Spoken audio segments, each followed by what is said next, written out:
Number 1. Wonder Classic White. This loaf lasts weeks, but your body doesn't need that kind of shelf life. On a kitchen counter somewhere in America, a bag of Wonder Classic White sits, as it always has red, white, and blue dots, bright as morning light. The loaf feels impossibly soft. Its slices identical. Its crust pale and polite. You could leave it out for days, maybe longer, and it would still spring back beneath your fingers, a kind of resilience that once felt like magic. For decades, families trusted that magic. To begin with, that softness comes from more than flour and yeast. Beneath that cushion lies a formula designed for endurance. The first ingredient reads enriched wheat flour flour, stripped of its natural germ and bran, then fortified after the fact. Then comes sugar and soybean oil, which lend color and sweetness. Even more ingredients follow names that sound like parts of a chemistry set: monoglycerides, sodium stearoyl, lactylate, and calcium propionate. Each plays a role keeping the crumb tender, the mold at bay, the product predictable. Calcium propionate, for example, is the quiet hero of shelf stability. It slows the life cycle of mold, allowing the bread to sit in warehouses and stores for weeks without visible decay, which means the loaf you bring home may have been baked long before it reached your cart. The same preservative used in pastries and packaged cakes now guards the sandwich staple of everyday life. Then there are the conditioners, those invisible hands that knead the dough long before you ever touch it. They strengthen gluten so the loaf rises evenly, keep air pockets uniform, and make slicing effortless. A marvel of industrial precision, yes, but also a symbol of how far the modern loaf has drifted from the human hand.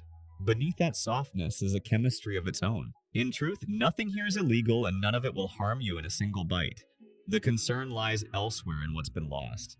When flour is bleached, fortified, emulsified, and preserved, its natural texture and nutrient integrity fade.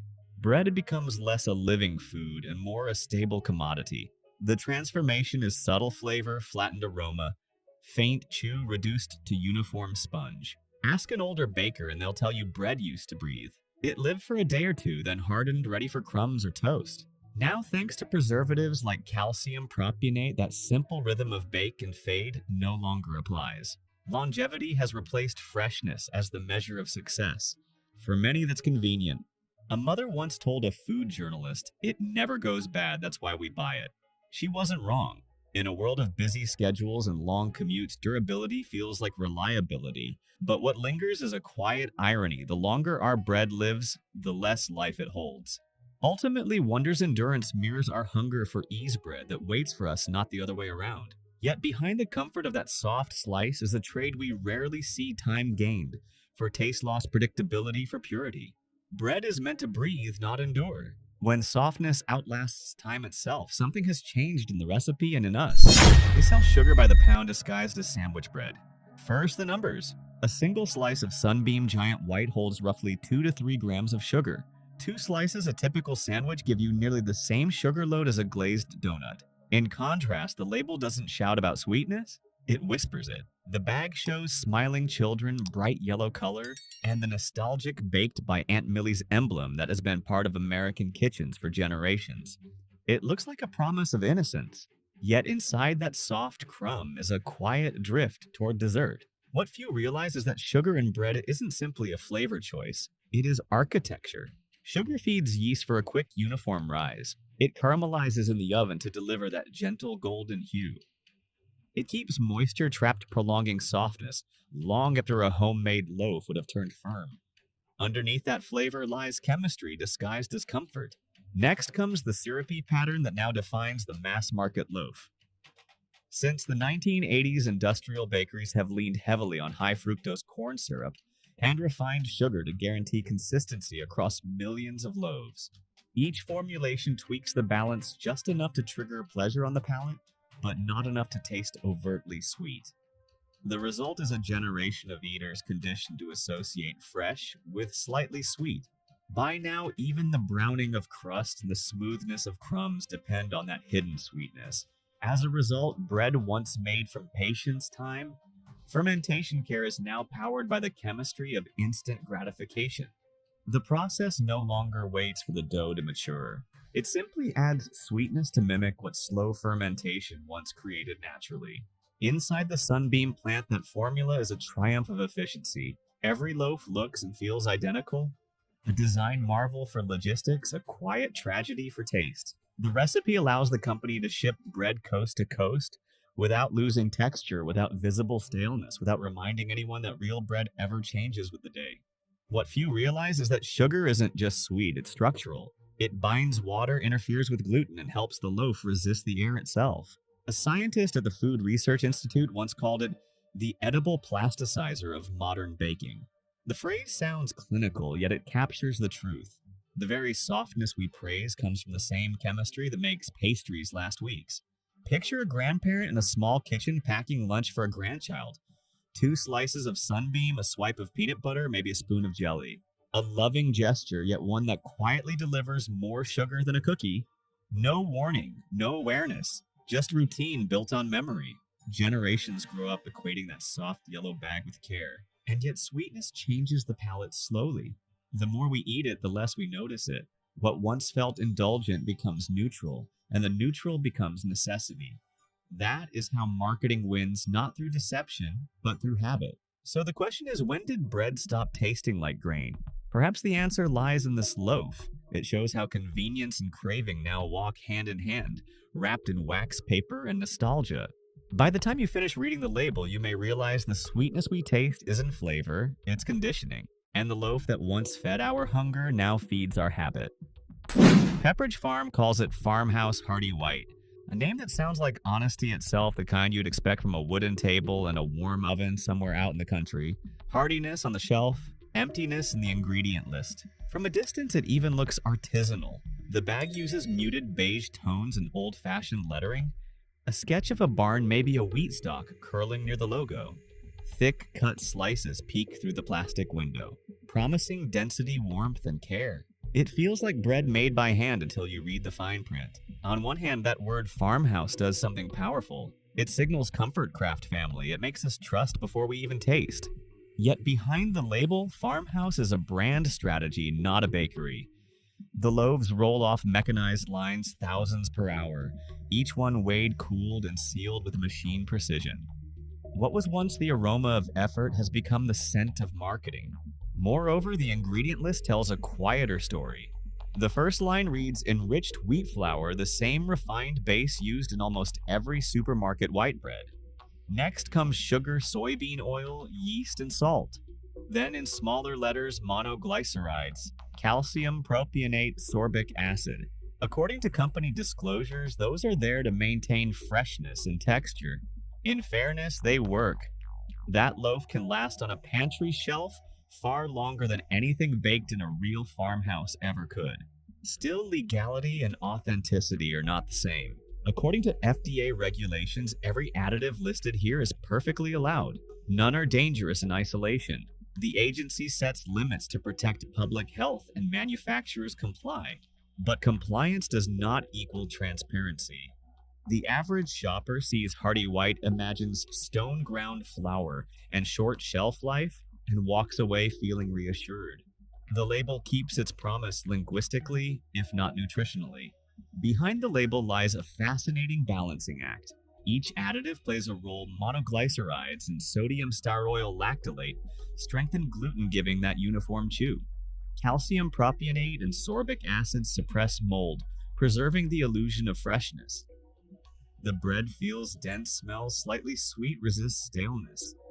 The perfect performance of heartiness, rehearsed, repeated, reliable. From a distance, it's easy to see why people love it. The loaf toast evenly cuts cleanly and holds up under butter or jam. Around a dinner table, its golden slices suggest abundance and home. The name farmhouse sits in the corner of every wrapper, like a signature from the past, a reassurance that someone somewhere still bakes with care. Yet, when you trace that story back, it ends not in a farmhouse, but in a factory. The heartiness comes not from whole grain, but from optimized air pockets and emulsified texture. The white is bleached and standardized. What began as language about craftsmanship has become a code for consistency. According to food historians, Pepperidge Farm once prided itself on artisan technique, founded by a home baker during the 1930s, when preservatives were scarce and authenticity was survival. Today, that legacy is mostly aesthetic.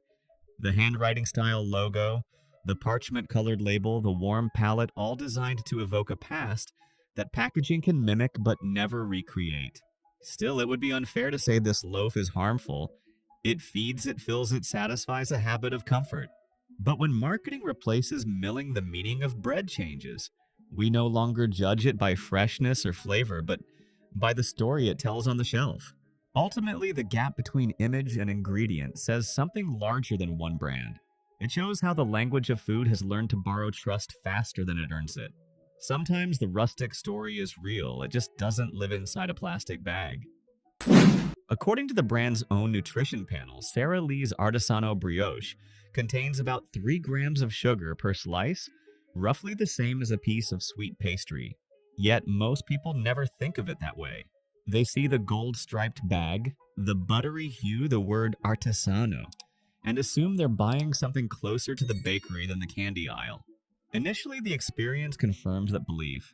The slices are thick, soft, and slightly glossy. They toast to a golden sheen that looks lifted from a cafe breakfast. The aroma is rich buttermilk vanilla, a scent that feels like indulgence earned, not engineered. It tastes like a Sunday morning. Then again, the sweetness here doesn't come from time, it comes from design. Traditional brioche relies on patience. Eggs and butter enrich the dough. Slow fermentation creates depth. Overnight proofing builds elasticity and flavor. But in this modern version, that patience has been replaced by formulation. The first ingredient is enriched flour, refined and fortified, not milled whole. Then comes sugar, soybean oil, salt, yeast, and a roster of subtle helpers, mono and diglycerides, sodium stearoyl, lactylate, and calcium propionate for softness and shelf stability. The result is a loaf that mimics the tenderness of handmade brioche without ever needing to rest or rise for hours. However, the trade-off is quiet but measurable. Each slice brings not just sweetness, but calories rivaling light dessert. By comparison, 2 pieces of this breakfast bread deliver more sugar than some cookies. And while those additives aren't villains, their purpose isn't nourishment, it's uniformity. They keep color, aroma, and chew identical across millions of loaves. What once required skill now depends on chemistry. Beyond taste, there's a paradox worth noting. The word artisano implies craft, yet this loaf represents precision manufacturing, a kind of edible engineering of softness. The texture is so velvety it never stales quickly. The crust so pliable it barely crunches. It is delicious, reliable, and almost indestructible. That reliability is what makes it a bestseller and what distances it from its origins. Meanwhile, the sensory cues do their job perfectly. The creamy color, the buttery scent, the French-inspired name, all of it frames a story of luxury at home. For many, it's the perfect balance, a touch of decadence without guilt.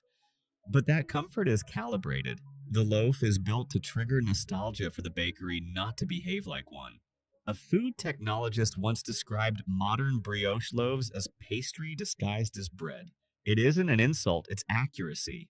Softness sells, and softness comes easiest from sugar and fat. When machines replicate the tenderness once created by time and temperature, flavor shifts from fermentation to formulation.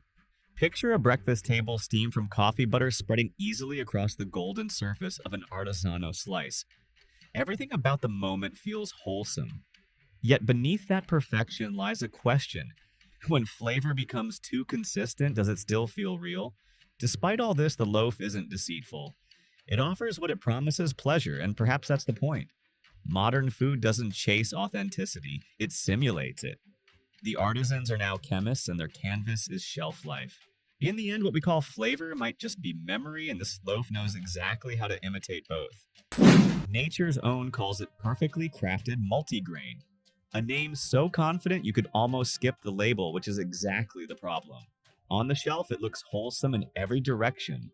Warm brown tones, rustic lettering grains, scattered across the bag like a promise. You see the word crafted and feel assured that this loaf was built with care. You pick it up, smile a little, and think you're choosing better. Visually, it checks every box of healthy. Nutritionally, it barely opens the first. Behind that familiar packaging, the ingredient list begins with unbleached enriched flour, the same refined base used in white bread. Then comes sugar, wheat, gluten, soybean oil, and less than 2% of those attention-grabbing extras, flaxseed, oats, barley millet, and rye. They sound abundant, but they're decoration, not foundation. The loaf is by weight mostly the same refined starch as the bread it wants to replace. Even so, the presentation works beautifully. A sprinkle of seeds near the crust, a touch of color variation, and suddenly the slice feels virtuous. Marketers know that the eyes eat first, and a hint of grain texture can convince us the loaf is packed with nutrition. Beneath that layer of visual trust is a formula designed to perform like white bread, soft, flexible, and shelf-stable. The grains are aesthetic accents. The chemistry keeps the bread alive long enough to sell. In reality, multigrain has no regulatory standard. The FDA doesn't require any specific proportion of whole grain to refine. As long as more than one type of grain is present, even in traces, the label qualifies. So a loaf with a pinch of barley flour and a dusting of oats can legally wear the badge of multigrain. That single word transforms perception without changing nutrition. For many shoppers, this isn't deception, it's design. People want to feel they're making responsible choices, and brands want to meet that emotion halfway. It's marketing harmony disguised as dietary progress. The bag says crafted, the taste says light, and the price sits neatly between basic white bread and premium artisan loaves, a sweet spot of psychological comfort. By contrast, a true whole grain bread lists whole wheat flour first and spoils faster because natural oils in the bran invite oxidation. That's what real grain does, it feeds, but it also fades. Nature's own sidesteps that perishability through a blend of additives, enzymes, monoglycerides, ascorbic acid, calcium propionate. Each plays its quiet part, maintaining softness and color. It's a brilliant compromise between science and sentiment, one that most of us accept without question. Picture a shopper in the breakfast aisle turning the loaf in their hands. They might have switched to perfectly crafted multigrain after a doctor's visit, thinking of cholesterol or fiber. They might slice it for their kids, believing they're serving something cleaner. And in a way they are. It's not harmful, not deceitful, just incomplete. It satisfies a craving for sincerity, not for nutrition. So what does that mean for us? It means the language of food has evolved faster than our skepticism. We've learned to read tone, not text. The browns and beiges, the word crafted. The scattered grains, all cues that speak louder than the label itself. Thus, the loaf becomes a mirror of modern appetite. We want better, but not at the cost of convenience. The industry understands this perfectly and crafts accordingly. Sometimes the healthiest looking bread is just the most carefully dressed. However, not all bread is built on illusion. Beyond the aisles of glossy packaging and clever words, a smaller world of bakers still works by feel, not formula. They measure freshness by aroma, not shelf life. Their ingredients are short enough to read in a single breath, grains that sprout, ferment, and age the way nature intended. These loaves don't last forever, and that's exactly why they matter. Because when bread begins to live again, so does trust. In a world of shelf-stable softness, Ezekiel 4-9 dares to stay alive. You find it not in the bread aisle, but in the freezer, where the air is cold and honest. The loaf is dense, grain-colored, heavy in the hand. There's no sweet smell, no perfumed crust, no promise of eternal softness, just a quiet sense of real food.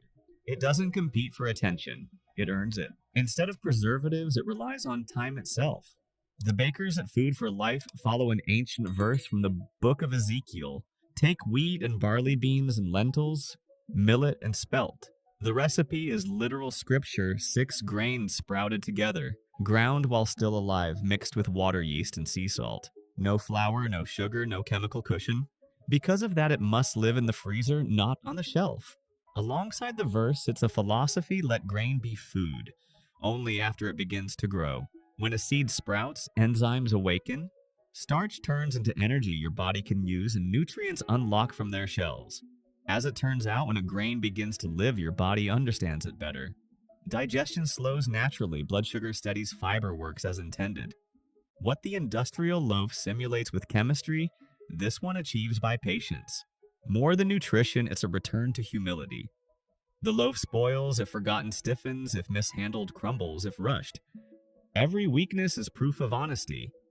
Its shelf life is measured in days the way bread used to be, when freshness still meant something. Beyond its biology, the taste carries a kind of dignity. Toast a slice and the scent is earthy, almost nutty. The texture resists your bite at first, then yields chewy, wholesome, substantial. Add butter and it melts slower, sinking into tiny crevices formed by sprouted grains. Each mouthful feels grounding, deliberate, almost meditative. Because of its density, many first-time buyers call it heavy or plain. They're right. Real food often feels that way. This bread isn't chasing pleasure, it's restoring balance. It reminds you that nourishment can exist without spectacle, that softness doesn't equal goodness, and that imperfection can be proof of integrity. In return, it asks only one thing: attention. You thaw it before breakfast, you slice it carefully, you keep it cold again. Those small rituals reconnect you to the food itself. It's bread that expects you to slow down to take part in its life cycle instead of forcing it to fit yours. At its core, Ezekiel 4:9 is less a brand than a conversation with the past. In an era where longevity defines success, this loaf celebrates transience. It refuses to cheat time, and that refusal has become its promise. For some, it's just a choice. For others, it's a quiet act of respect for the grain, for the process, for the idea that simplicity still works. Finally, there's a deeper truth that lingers after the last bite. We've spent decades chasing the illusion of freshness that never fades. But real freshness was never meant to last. The miracle isn't a loaf that resists age, it's one that honors it. It's not bread that resists time, it's bread that honors it. Alvarado Street Bakery bakes for people, not for warehouses, bread made to last at home, not on the shelf. In the rolling morning fog of Sonoma County, California, the ovens glow before sunrise. Workers move in rhythm, not rush. The smell is steady, earthy, honest. There are no roaring conveyors, no endless lines of plastic wrap, just people flour-dusted and smiling, shaping loaves by hand. Each batch comes out slightly different because each hand leaves its mark. In contrast to corporate plants, these bakers know every loaf by touch. The bakery is a cooperative owned by the very people who bake. There are no outside investors, no boardrooms deciding how soft a crust should be. Wages rise with profits, and pride rises with every tray. Because of that choice, they bake less but waste almost nothing. What they make completely. The philosophy is simple: food should feed both the body and the people who make it. Alvarado Street began in the late 1970s, long before organic became a supermarket category. Their power comes from solar panels on the roof. Their recipes come from trial care and the patience of repetition. They still rely on sprouted grains, filtered water, and sea salt. No conditioners, no preservatives, no shortcuts. Each loaf is dense and aromatic, full of quiet character. More simply, it's bread that behaves the way bread used to. It hardens if you leave it out, softens when warmed, and smells unmistakably alive. The ingredient list is so short it feels like a sentence. Whole wheat sprouted berries, water dates, raisins, yeast, salt. No footnotes, no asterisks, no mystery. For that reason, they freeze shipments before delivery and limit shelf time, accepting that real food and long storage rarely coexist. Meanwhile, the loaves have become a quiet symbol of community across California. Farmers markets stock them next to jars of local honey. Families slice them for breakfast, the dense texture catching the butter just enough. Cafes in small towns toast them beside eggs and jam. The bread travels short distances, and that's the point. Its life cycle mirrors the distance between people who grow, bake, and eat. Ask the bakers what makes it work, and they'll tell you cooperation. The bakery is run as a collective. Decisions are shared. They see their product less as brand and more as commitment. A loaf that nourishes without pretense, sold at a fair price, made in a way that leaves something behind for the next day. Sustainability isn't a trend here, it's a rhythm. By their hands, bread becomes currency of trust again. Not mass trust built on slogans, but the small kind. The trust that passes between a baker and a neighbor, a customer and a counter. Every slice is a quiet statement that scale doesn't have to mean sameness, that success can still smell like yeast and warmth, not chemicals and polish. For that reason, Alvarado Street stands apart from nearly everything on the shelf. It doesn't promise perfection, it promises presence. It accepts that freshness fades and flavor deepens, that the best things often arrive with edges. In a marketplace built on permanence, they've chosen participation to bake in small circles, to share what they make to start again every morning. Ultimately, that's what makes it feel alive. The loaf isn't designed to endure, it's designed to belong. Made to last at home, not on a shelf, and that's how bread finds its way back to people. Bread has always been more than food. It's a gesture from one pair of hands to another, from field to table, from care to comfort. But somewhere along the way, convenience began to speak louder than craft. Labels replaced honesty. Softness replaced substance. And yet, as we've seen, real bread still exists in smaller bakeries and sprouted grains and people who refuse to rush what time perfects.